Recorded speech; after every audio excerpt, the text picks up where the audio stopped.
think about what it is maybe that you want for us to hear and to catch and to know. I pray, God, that you speak through your Spirit in people's hearts much clearer than I can speak to their ears. And I pray, God, that you move in us to live more boldly for you. In Christ's name, amen.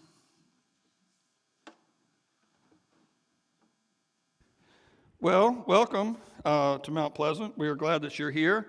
If this is your first Sunday to be here, we are just as thrilled as we can be that you've chosen to come today. If it's your first time to watch online, the same. We are in the middle of a series of sermons through Ephesians. Ephesians is a book that Paul wrote, the Apostle Paul wrote to a church in Ephesus, and we've been going through it kind of slowly, taking a little bit at a time. Today's section will be a little bigger, though I'm going to bounce around quite a bit. And we're going to talk about a little bit about living out your Christian life. Most of the early parts of this series have been about who we are in Christ, our identity.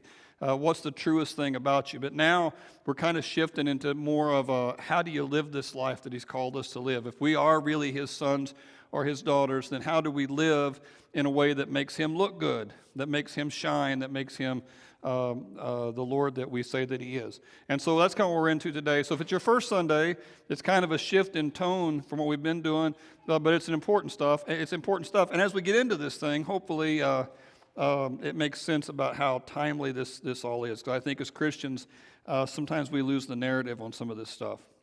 I was thinking about, last week we had our grandkids. One of my daughters has 3 kids under the age of 5, and we had them all with us last weekend. And it was exhausting and exciting and terrifying and a lot of fun all at the same time.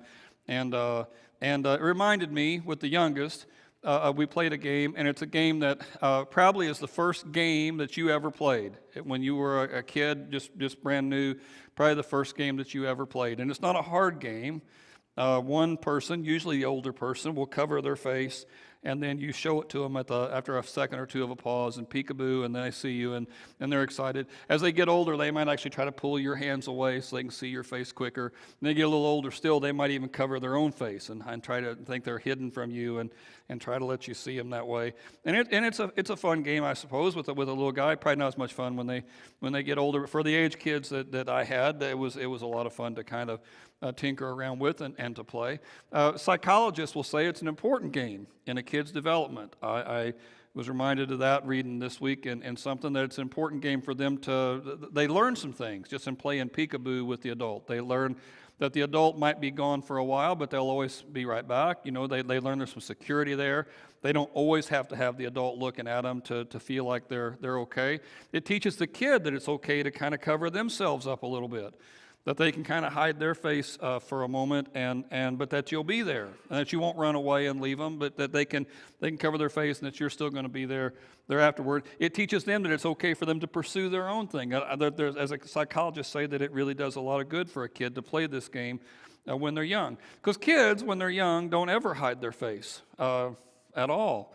If a kid is feeling hungry or sad or frustrated, they're going to let you know almost immediately. They won't hide it. You'll be able to tell immediately that they're all those things. No 2-year-old ever gets hungry and says, maybe this is a bad time to let them all know. They won't do that, right? They're going to let you know immediately what's on their mind, and they don't know any other way to do it. There's no hiding of their face. And so now adults, of course, can. As we get older, we learn how to hide our faces. We learn how to pretend to be what we want people to see, but not really be that. We learn how to put an image of ourselves out there that we can hide behind. And there's lots of ways to do it. As an adult, I read an article this week that talked about, and every part of the article kind of convicted me, but they said we can use small talk as a shield, and we talk about politics, or we talk about the stock market, or sports, or it can be anything. COVID, talk about COVID. That's always an easy thing to talk about, masks and vaccines, and what do you think?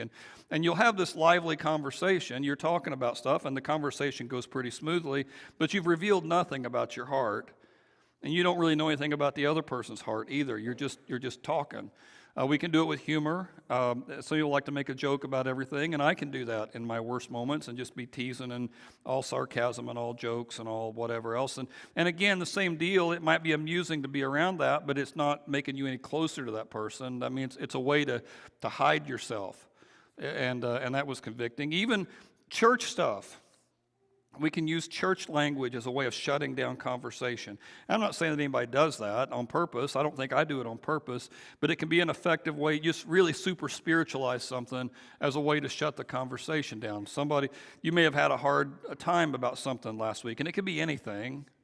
You know, I heard that you had a flat tire. I heard that your aunt died. I heard that it doesn't matter. It could be serious or not serious, but that somebody says something to you. Hey, I heard you had a hard time this weekend, and your response is, well, God's got this. You know, I know God's going to work it out, or I know God's got a plan, or hey, they're in a better place, and all that's true, and none of that's wrong.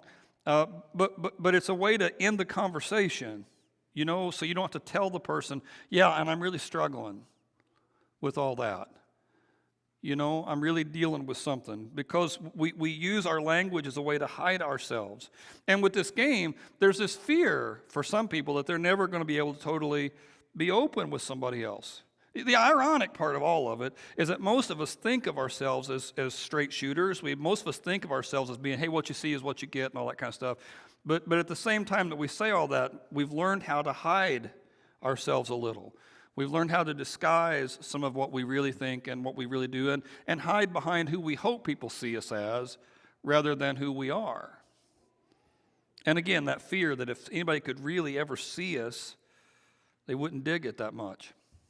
Now, as a Christian, of course, right? Let's remember the Christian story. That's the first part of my sermon here. Let's think about the Christian story. We believe that God did see us, just like we were, all of it. All the good and all the bad, all the beauty parts and all the blemish parts, and loved us anyway. That God in heaven saw us like we were and chose us anyway. And then when we gave our heart to Christ, that He gave His heart to us and loves us, even when we're kind of up and down. Now, because of that, as a Christian, I shouldn't ever feel a temptation to be fake. I shouldn't ever feel a temptation to be deceptive. Last week we looked at a verse in Ephesians 4. Paul said in that one, this is the Living Translation, it says, throw off your old sinful nature and your former way of life, which was corrupted by lust and deception. Right? Before, we were all the time trying to present this image of who we were. Throw all that life off, Paul says. That life is in the past. Just get rid of all that. He says, put on the new nature, created to be like God, truly righteous and holy. And this to be like God, that goes all the way back to Genesis chapter 1. In creation, we were made to be like Him. And so Paul's saying, go become who you were always supposed to be. This image you give of everybody else, that you're tough or strong or smart or whatever it is, the image that we want, hopefully, we want everybody to believe about ourselves. You can let go of all that and just be you, knowing that God has taken you someplace, and put on this new nature and just try to follow after Him with everything that you got. That was last week. We talked about that verse. This week, and it kind of goes on the same general feel and same general idea. In Ephesians chapter 5, verse 1, he says to follow God's example then, or therefore, and live as dearly lived children, and walk in the way of love. Let's think about all that, because all that's important.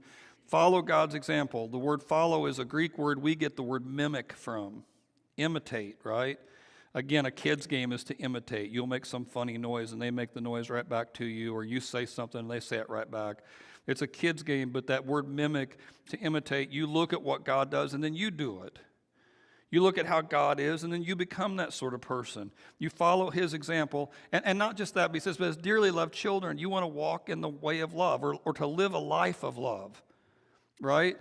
Love is kind of the opposite of all the deception we talked about. In deception, I'm always trying to give this false image to kind of keep you at a distance. But in love, I invite you in. I invite you in. Sometimes as Christians, we can feel a burden to share our faith. And I've had lots of Christians through the years ask me, what's the easiest way to invite someone to church? You don't have to invite them to church. That's a great step, but you can invite them to your house. The life of love is just let people in. And then when they get in, then you can share this stuff that you have. You can share your heart. You can share the stuff that's going on. You certainly can invite them to church too, and we'll all work on this together. But this life of love is about opening up, not closing off. Our normal inclination is to close off all the time. And Paul's saying you don't have to go that direction. You can walk in this way of love. He says, just as Christ did, just as he loved us, and he gave himself up for us as a fragrant offering and a sacrifice to God. Let's think about all this verse for a second. Just indulge me for a minute. Review the gospel story that our faith is built on, right? That 2,000 years ago, a man named Jesus came up, and he by the measure of success of his day, or really the measure of success of our day, there wasn't a lot to say he was successful. He was never rich. He was never famous outside of that very small, poor nation. He was never. He wasn't a bestseller, right? He wasn't a. He didn't have a big family. He didn't marry into some important family or have lots of children who all sang his praises. He lived and died young, and didn't just die young, but told everybody that he felt like he needed to die, that he felt like he needed to offer his life as a sacrifice, as a ransom was the word he used for everybody else. I'm going to lay my life down as a ransom for everyone else. When it came time for him to die, when they were putting him on trial that would eventually end with him being on the cross, you get the sense that the people judging him really were hoping he would say something so they could let him go. Pilate doesn't really want to convict him to this. Really, he sends him to Herod, and Herod sends him back. Herod doesn't really want to convict him of this.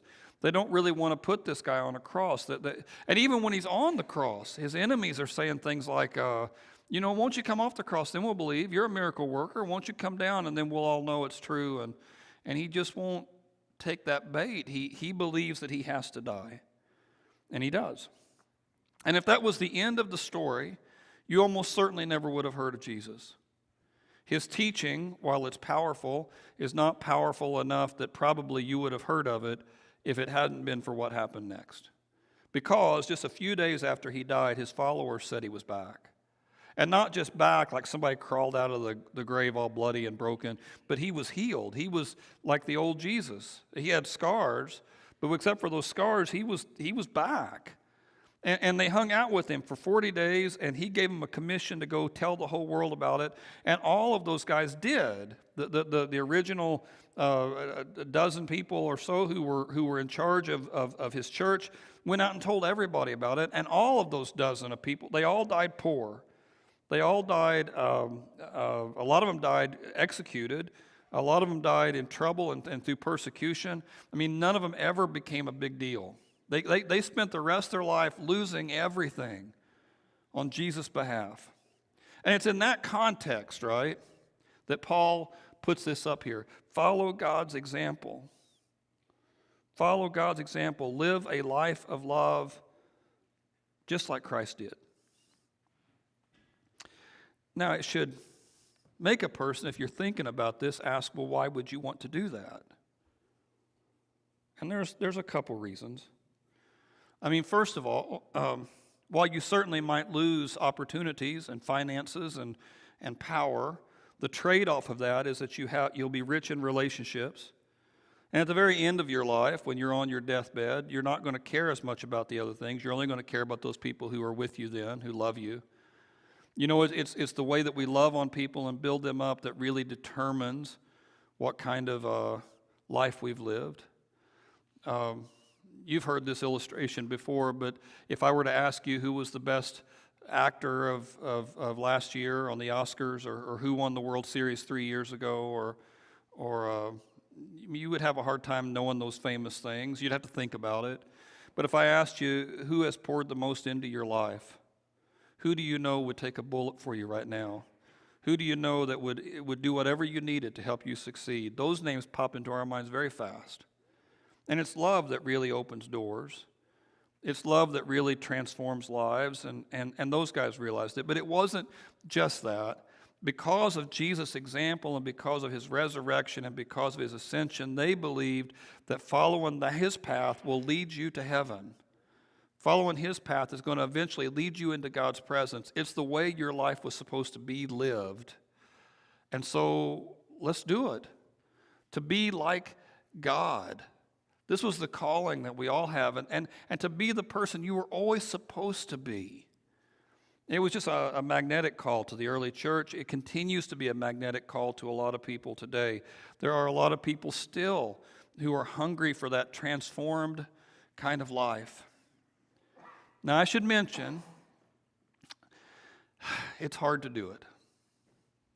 And because it's hard to do it, a lot of people settle for a halfway Christian life. Because it's hard to follow Jesus and to follow him all the way, a lot of people settle for a halfway Christian life. A Bible college provost in South Carolina, I read on Twitter, he had a feed or a thread this week, and I think Nathan Finn was his name, and he wrote down, he's tired of cultural Christianity. Cultural Christianity, he said, was being socially conservative on the political issues and being pro-family, pro-family, pro-freedom, but that's about it. I mean, you're never going to evangelize. You're never going to pray at any length. You're not going to sacrificially give your time or your money. You don't do any of those things. You're socially conservative on the issues. You're pro-family. But that's about as far as it goes. And the danger, of course, of that kind of life, and that's a great life. It's not wrong. Anything wrong in and of itself, not wrong with that. But the danger of that kind of life is that you can start to believe that you've done all that God expects if you do that. As long as you do that, you've done everything God wants. God and I are good. But God, Jesus himself, warns us not to think that way. In Matthew 7:22, he says, "Not everyone who says to me, 'Lord, Lord,' is going to get into the kingdom of heaven, but only the ones who do what they're told." He says, some guys will come to me at the end and say, "Lord, Lord," and I'm going to say, "I didn't know you." In other words, you're calling me Lord, but we weren't friends. You weren't following me in your life. You were probably socially conservative and you were pro-family, but you didn't do any of the things that would make a life of love, right? You're good people, but you're not pushing to that. Jesus didn't come to make nice people. He came to make dangerous people. And a lot of times as Christians, we take a half a step short of that, and we don't really jump in there and follow him. The danger, of course, of doing this pretend Christianity is that you could fool yourself into thinking that you've done enough to be okay with God and then not be okay with God. And that's what kind of got me to my sermon this week. All that as way of introduction. That's kind of what got me to the sermon this week. I feel convicted to challenge myself, but also to challenge any of you that it's not enough to settle for that pretend Christianity. It's not enough to settle for that just being a good dude. And we need more good dudes, but it's not enough, right? That he calls for something a little heavier than that. He wants your whole heart. He wants you to make a decision to put him first in every aspect of your life, to live a life of love like Christ did, and to give up your life in the pursuit of love for others. So what I wanted to do on both sides of this section, this is Ephesians 5, 1 and 2. On both sides of Ephesians 5, 1 and 2, Paul gives little hints about what the life of love looks like. I just want to challenge you with it, about those different things that the life of love is all about, and see if maybe there's some things that you could look at in your own life and say, well, I need to maybe work on that. And some of the things I'll toss out, of course, you won't need to work on at all. I'm not suggesting that everybody's in the same boat, but I have a hunch that for a lot of us, these are the kinds of things that we allow to kind of get soft in our faith. Or another way to illustrate it, this scene here from the movie Troy is about them bringing the Trojan horse into the city.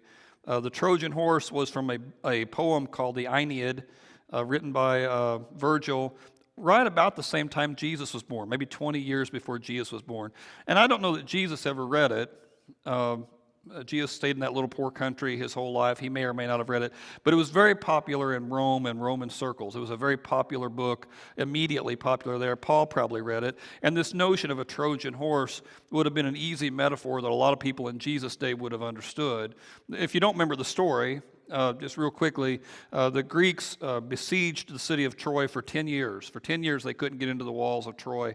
And so at the end of a 10-year siege, they hit on this idea to build this giant horse, and they were going to leave it on the beach like an offering to Athena, the goddess of wisdom, saying they were sorry for the war, asking Athena to forgive them for even getting into the war, and they were going to leave this horse there as an offering to her.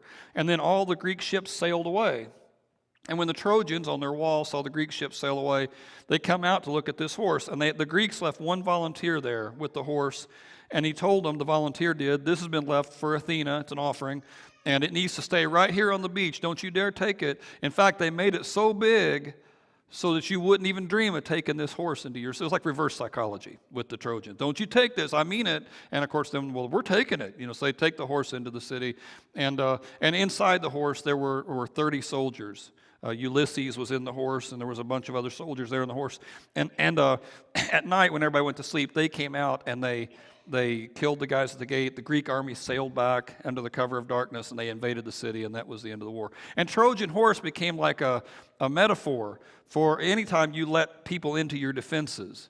You got a strong defense, but then some little thing sneaks in there, and it's some little subtle, stupid thing, and you didn't mean for it to get in there, but now it's in there, and it's causing all sorts of trouble. Computer viruses sometimes are called Trojan horses. You click on some link, or you open some page, and this Trojan horse slips into your computer, just causes all this damage. And that metaphor, that idea that certain things can creep in, and they're not that big a deal by themselves, but they creep in, and they put seed in your heart, and if you don't watch out, they can take you down a bad path. That's what this whole section of Scripture is about. So as we think about it, this Trojan horse metaphor kept coming back to me. So here we go. Like I said, it may or may not connect to you. All of them connected to me in one way or another, it seemed like. But here's one. He says, don't let any unwholesome talk come out of your mouth.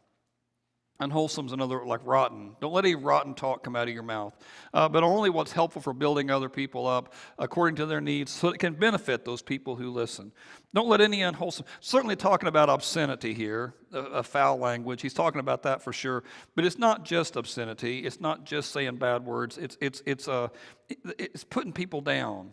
It's slander, it's gossip, it's accusation. Sometimes it could just be sarcasm, where you're just cutting somebody else down for humor, trying to make them feel bad.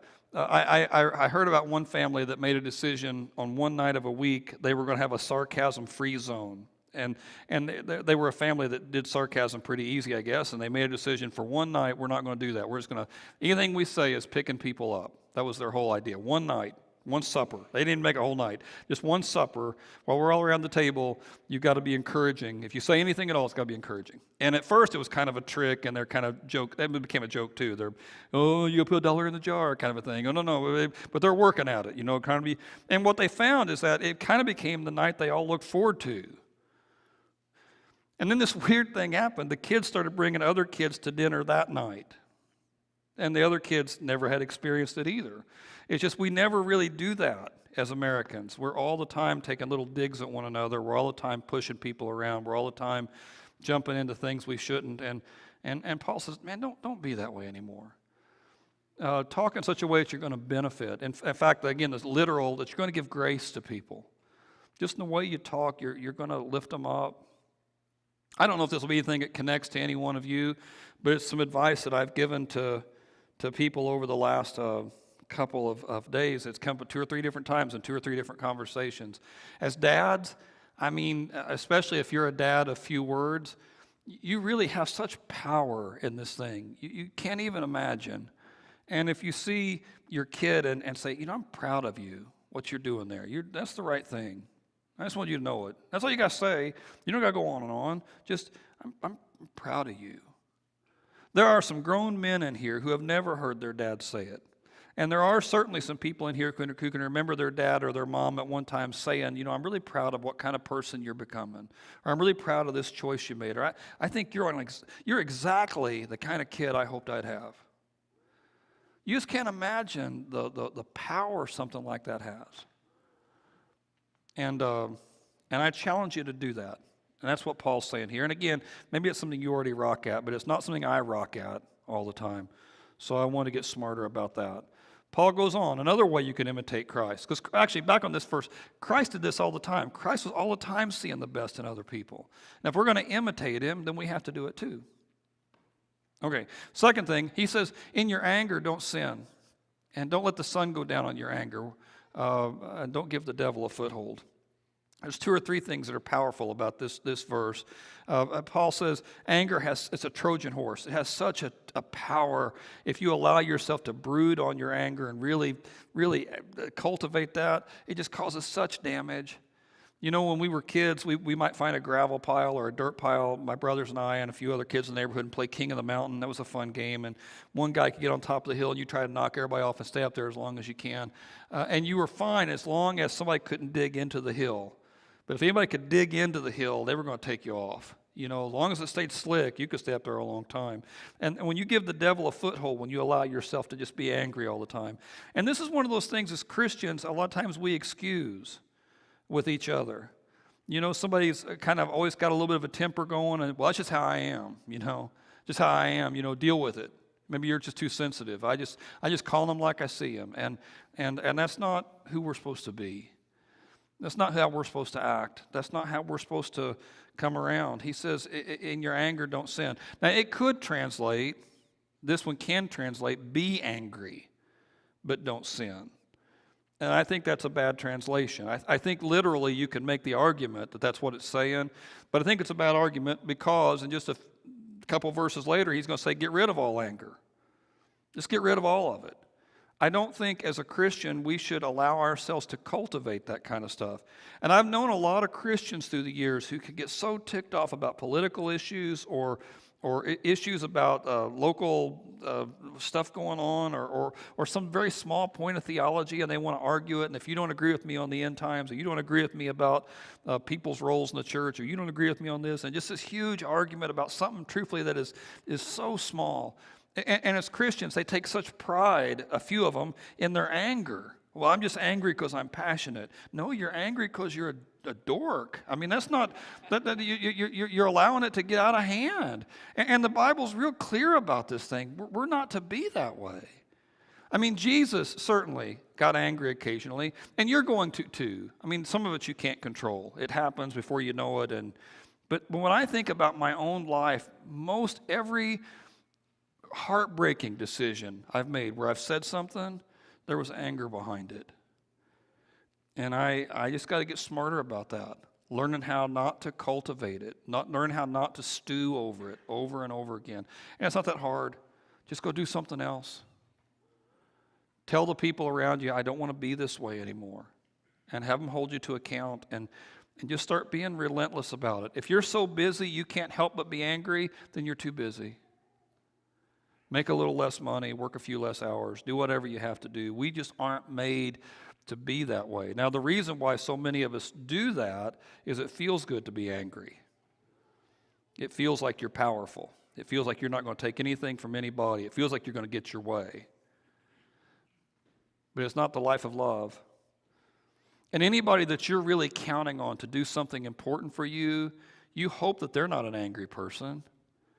You know, a couple weeks ago I had an eye surgery. I wanted the doctor to be in a great mood when he came in. If he had came in and said, I've had the worst day. Okay, anesthesia. Oh, wait, hold on, right? You hope it's your pilot is not in a bad mood. You know, really argue with the wife on the way in here, but I'll be fine. No, let's talk about it. Let's see if we can't figure this thing out. Because you know intuitively that if they're angry, they're not stable. If they're angry, they're liable to do something foolish. You know that. Paul says we get rid of all that. And so again, that may not be you either, but it convicted me.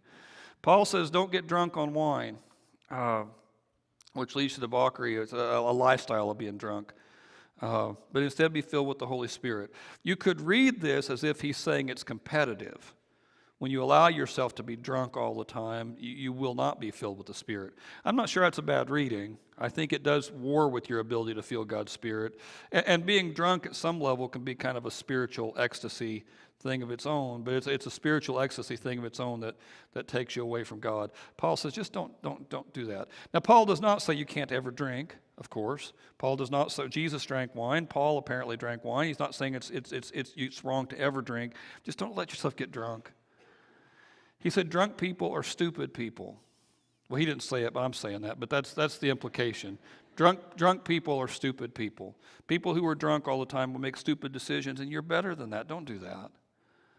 Drunk people are trying to kill time. I've got an evening here that I can just completely throw away and waste. And the hard part, when you talk to somebody who grew up in a family where somebody was drunk frequently, that's a terrible life if you're trying to build a life of love. A lot of people in this room know what it's like to have an uncle or an aunt, a cousin who shows up at every family thing, just completely wrung out. And how miserable that is, not only for that event that you have to go to, but for the family that has to put up with that. I had one friend in California who said they got to where they hated Christmas, they hated Thanksgiving, they didn't look forward to it. How it didn't make sense to them where they would see other kids in school crossing off the days till Christmas, because they knew when Christmas came, it was just going to be loud and stupid all weekend long. And so Paul says, don't do it. Just don't even jump into that thing. Now, this verse, of course, demands a lot more time than I can give it here in the middle of this whole sermon.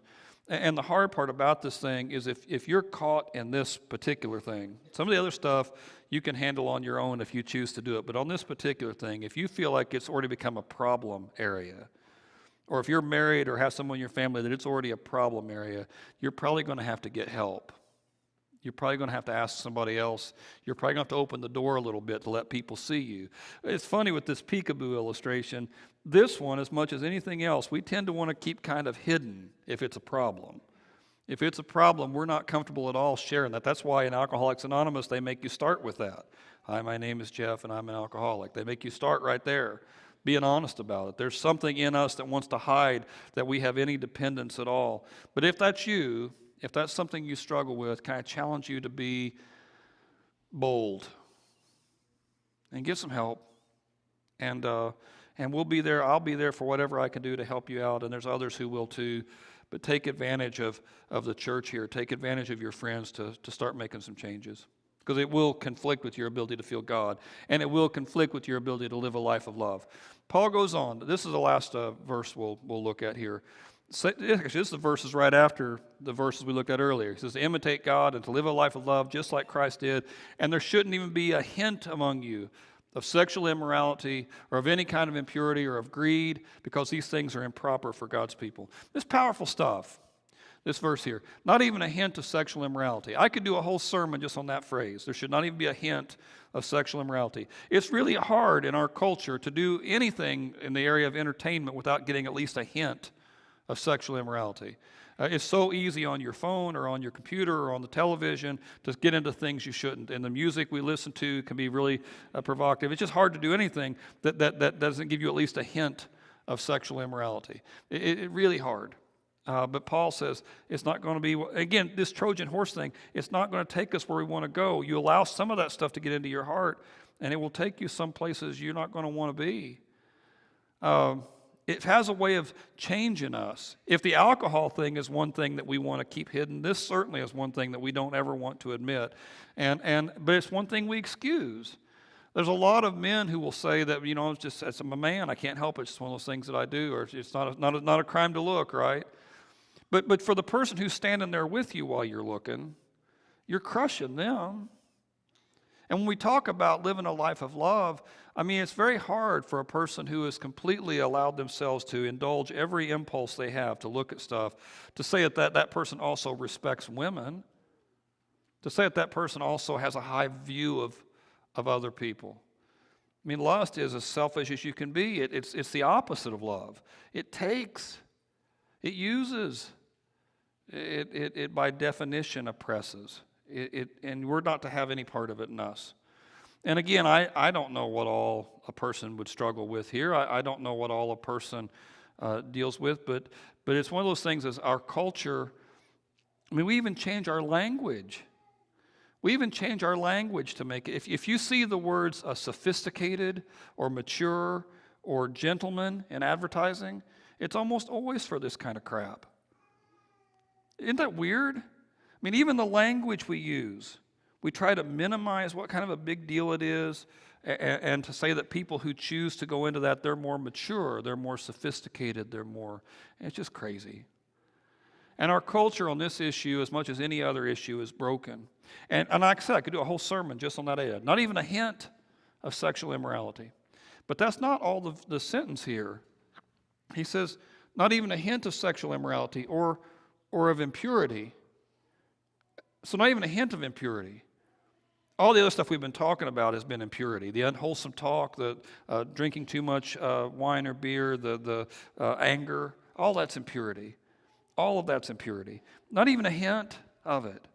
You know, if it's starting to get control of you, you need to make some adjustments. But not just those two. Not a hint of sexual immorality or impurity. Not even a hint of greed. And when I started thinking about what that means, it kind of, for me, I started getting defensive just thinking about how I was going to teach it. Well, God, surely you don't mean, whatever, but not even a hint of greed. What does that even mean? If I was to ask you to take a piece of paper this afternoon and write down, not even a hint of greed, this is what God's talking about. Just explain to me what that phrase means. There should not even be a hint of greed amongst, because I know what greed looks like, but what's a hint of greed look like? A hint, like in a recipe, is putting some salt on your hand and kind of dusting it off into the pot. Just a little flick of something, just a hint of whatever. And what's a hint of greed look like? Maybe it doesn't bother anybody else. Maybe I'm weird on this sort of thing, but just thinking about that, it was painful in a way. As I get older, I start thinking about, have I put enough back for retirement? Have I put enough back to take care of myself? What if this or this or this or this happens with my health? Am I going to be okay? And fear can creep in as I get older in ways that it never creeped in when I was in my 20s or my 30s. And so you start to wonder, have I taken care of every possible thing? So is that what a hint of greed looks like? That fearfulness that comes when you don't think you have enough? It is a hint of greed when I won't share my stuff. And I've talked about this before. You've heard me on this before. My first car in ministry was this Buick Regal that took a quart of oil every gas fill up. Every time I filled the tank of gas, I had to put a quart of oil in it. I started using recycled oil before the end of it. Viscosity was not my number one concern. I was just trying to keep the engine running. But I treated that car so rough. We did one youth thing where we said, how many kids can we get in Jeff's car? And we crammed, 30 or 40 kids in my car. They're all bunched up against the ceiling and just trash your car. But you don't care. And if somebody wanted to borrow your car, yeah, sure, whatever, take my car. If I get a nice car, I'm not nearly as quick to want to loan that out, right? I'm not nearly as quick to want to share it. The weird part is, if my Regal had gotten hurt that I was driving back then, I couldn't have afforded to replace it. I'd have been walking. And I could replace a car now, but I couldn't have then. Then I was completely free with all my stuff. Now, am I as free? Is that what a hint of greed looks like? I don't know. It was real convicting to me. Paul says, not even a hint of greed, not even a hint of impurity, not even a hint of sexual immorality. These things are improper for God's people. Why? Because you've been redeemed. I mean, no matter what happens in your story, God's got you. You're going to be with Him one day. The God of heaven saw your uncovered face, saw exactly who you were, and chose you. Man, if God is for you, who can be against you? If this is what God thinks of me, then why am I trying to pretend and worry about these other things? And why am I trying to use people or use money or use my anger or whatever else to make myself feel like something? I don't have to do those things anymore. I've been redeemed. And I'm not wanting to pretend to you today that because I read this verse, it's all suddenly fixed in my head, because it's not how things work. There's no little switch you can flip and all of a sudden you're different, right? I know that. But I've got to make a decision. If I'm really going to take God at His word, then I want the life that He's talking about, that life of love. I want it. I want at the end of my life to feel like I've given everything I can to following after Him. And if that means there can't even be a hint of impurity or sexual immorality or greed, then I need to take a hard look at some of that stuff. I want to trust Him and not myself. I want to trust His purposes and His plans and His designs more than I trust my own. And if He says this is the best way to live, then that's the way I want to live. We only get one shot, right? I mean, we only get one chance. And if that's the best life, then I want it. And I hope you do. I'm going to have the band come back up. As we close out our service here, it may be that one or two of you just want prayer for that thing. And you can do it a couple of ways. You can pray where you're at, certainly. We're going to do a couple songs, and that would be fine. Or you can come up here on the front steps and pray and just ask God to move in your heart. Ask God to move in your family. Ask God to move in your life. And as a husband and wife, can I encourage you? That's a powerful thing to do together. Whether you come up here or you just stay there in their pew and you just hold hands there or just pray with one another, that's powerful stuff. Or you may want to pray with somebody. We have some people on the sides here, the Mackeys and the Ryans are here, and they'll certainly pray with you and can walk you through if you need to make a decision about anything. Or if you just want special prayer for it, there's some people who are going to pray for you all week long if you want that, and they'll just keep praying for you. They'll write it down and remember to pray. And the orators are there in the back. You can go back that direction, and they'll pray with you if you'd rather do that. And so take advantage of this time. And we got a lot of songs here together and a lot of time for you to come and pray and open up to God. Won't you stand up? Dear Lord God, I thank you for this group. I pray, Father, for them, God. I pray for anybody out here today who wants to know you better, who wants to live that transformed life that you promise. Father, I have a hunch that there's a lot of Christians in here who have settled for this cultural Christianity. They're comfortable wearing a cross around their neck, but maybe not as comfortable being passionate for you. And they're not as open about their hearts. And they're not as open about showing who they are. And they can hide maybe behind anger or greed or pride. So I pray, God, today for all of us, if there's anybody here who wants to draw close to you, I pray that you open the door. And I pray, Father, for anybody who takes a risk today to pray to you, that you respond, that you hear their prayers, that you move. In Jesus' name, amen.